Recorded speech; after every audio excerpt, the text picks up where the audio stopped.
Sta parlando Marco Buonaccorso, presidente regionale di Giovani Aclisti. Buongiorno a tutti, ringrazio per l'opportunità di poter parlare.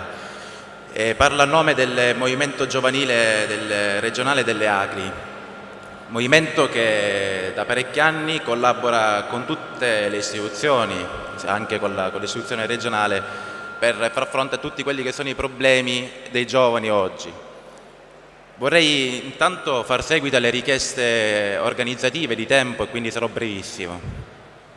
Vorrei intanto attenzionare una grande opera che è stata fatta dalla Regione Siciliana, in particolar modo dal Presidente Lombardo, ossia l'opera di evitare il dissesto finanziario. Grazie a questo intervento parecchi giovani hanno avuto modo di poter rimanere qui in Sicilia e poter continuare a sperare per un miglioramento del proprio futuro, per un'opportunità futura.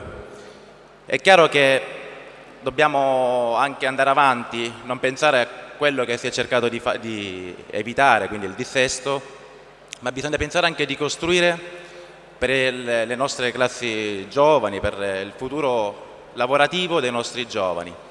Reputo sia opportuno giungere ad un contratto tra la regione siciliana e i giovani siciliani che vogliono continuare a scommettersi in questa terra, un contratto che poni fine al precariato e all'assenza di lavoro, per poter così valorizzare quello che è la famiglia che è al centro del nostro operato. Grazie a tutti.